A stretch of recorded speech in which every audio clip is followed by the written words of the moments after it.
Hello everyone, welcome to today's program. Today we will talk about a big drama that made the whole world laugh. The Chinese Communist Party, CCP, messed up again and again in diplomacy these past few days. They failed so completely and so fast that people can't stop clapping and laughing. Let's start with the G20 summit. The scene was even more exciting than a TV drama. On November 22nd in Johannesburg, South Africa, the G20 summit opened. When leaders from many countries took a group photo, something funny happened. Japan's Prime Minister Takaichi and China's Premier Qiang were standing less than 3 meters apart. Normally, leaders of any country would nod, smile, or shake hands. This is normal and becomes news. But what did Qiang do? He kept his head down, turned his body sideways, his eyes looking everywhere except at Takaichi. He acted like she had a disease, afraid that even 1 second of eye contact would be caught on camera, and then Xi Jinping would call him in for a talk. Japanese media directly said this was not normal. This was on purpose. Why? Because a few days ago Takaichi said something very true. If Taiwan has trouble, Japan has trouble. This sentence made Beijing very angry.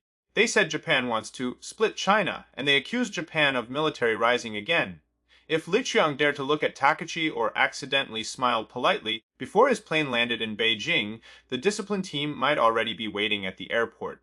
Everyone knows his position is very weak under Xi Jinping. Now he must report even small things like who he talks to or who he looks at. Is this premier-level diplomacy? No, this is scared bird diplomacy! Even funnier, Japan really hoped that at the G20 they could break the ice with China. They planned inside even if they just meet in a hallway, shake hands in a lounge, or let official photographers take one picture. It would help. But by November 23rd, the second day of the summit, the leaders of Japan and China still did not meet at all. Japanese reporters were anxious, but China acted like they were playing hide and seek. Wherever Qiang walked, the camera turned and showed Takaichi drinking coffee far away. This was not diplomacy. This was performance art. If you follow this topic, please subscribe to my channel and click the bell so you won't miss future programs. Okay, now let's look at how the CCP's diplomats performed in the past few days. I can describe it with one phrase: digging their own grave. On November 21st, China's permanent representative to the UN, Qiang, suddenly sent a letter to UN Secretary General Guterres, loudly warning Japan, if you dare use force in the Taiwan Strait, you are committing aggression, and China will use its self-defense right based on the UN Charter. On the same day, the Chinese embassy in Japan posted on X Twitter, quoting the UN Charter Articles 53, 77, 97, the famous enemy state clauses. They implied Japan, Germany, and Italy are still former Axis countries and possible aggressors, and said UN founding states can use force on them without approval from the Security Council. This looked very tough, right? But less than 1 hour later, Japanese netizens found the problems and smashed the CCP with facts. First big problem: the enemy state clauses they quoted were declared outdated and no longer valid by the UN General Assembly back in 1995. Today, Japan, Germany, and Italy are respected major countries, using rules from the 1940s to scare them. Ridiculous. The second and funniest problem: among the 51 founding members who signed the UN Charter, the China that signed it was the Republic of China's ROC. It has nothing to do with the People's Republic of China, PRC, which was founded in 1949. Japanese netizens left comments. Sorry, it was the ROC that signed, not the PRC. If you must follow the charter strictly, shouldn't you give the China seat back to the ROC? You are not even an original UN founding member. How can you use this to threaten Japan? It is said that the highest level of lying is when you believe your own lie. The CCP is exactly like this. During World War II, the CCP hid in the mountains, while the ROC's army fought Japan bravely. After the war, the CCP took power and then kept saying they were the main force in the anti-Japanese war and made a big contribution to the world. After saying it long enough, they even believed it.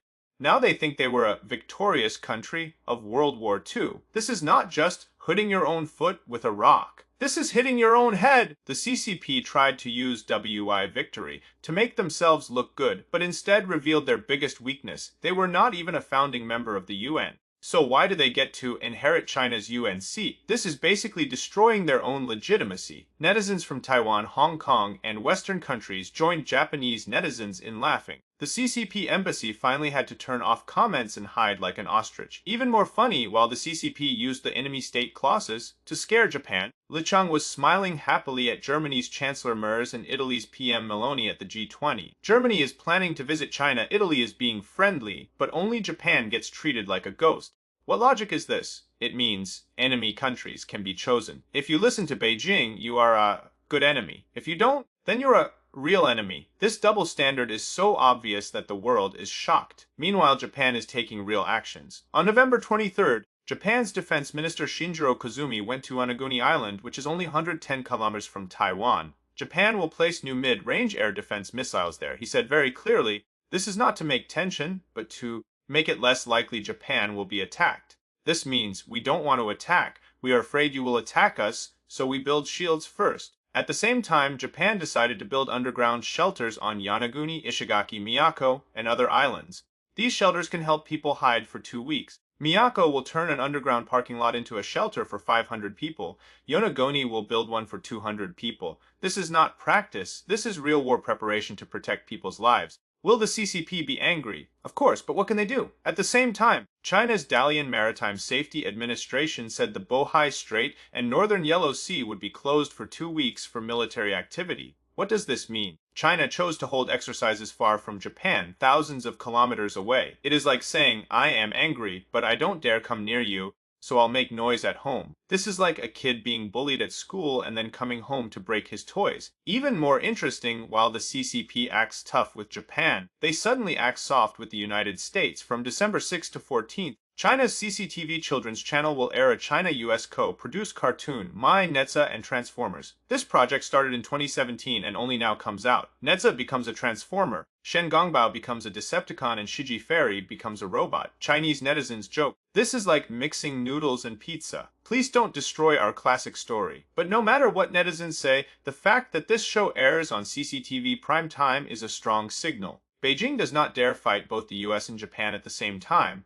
They choose to be friendly to the US but act tough to Japan. The US sees this clearly. On November 21st, US State Department Deputy Spokesperson Pigot posted on X in Japanese and English, our defense commitment to Japan, including the Senkaku Islands, is ironclad. The US ambassador Japan said many times, the US stands on Japan's side without hesitation. This is called showing your cards. The CCP wanted to hold Russia, break Japan, and win Europe, but with the US so firm, that plan is impossible. Finally, let's summarize the key scenes of this diplomatic comedy. Li Qiang hid from Takaichi at the G20 like playing hide and seek. This is premier-level scared bird. China's diplomats used the UN Charter to pretend they were a founding country, but netizens exposed them. This is self-destruction failure. Japan placed missiles and built shelters, preparing for Taiwan trouble. This is national-level clarity. China is soft to the US with cartoons, but hard to Japan with old WBOE rules. This is choose who to bully. The US openly stands with Japan and protects the Senkaku Islands. This is Indo-Pacific Iron Alliance. The CCP looks strong on the outside but weak on the inside. They pretend to be confident, but they are nervous.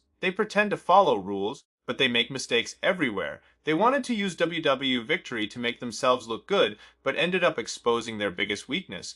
They wanted to scare Japan, but Japan and the world laughed at them. They wanted to look powerful at the G20, but their premier couldn't even look at Japan's prime minister. This is today's real CCP diplomacy. Inside China, they brag about the East rising, the West falling, but on the world stage, they still show the same weak, nervous, and self-contradicting face. Okay, that's all for today. What will happen next in this diplomatic drama? When will Japan finish its missile deployment? Will the US make its protection of the Senkaku Islands even stronger? We will keep watching. If you like today's content, please like, share, and follow. See you next time!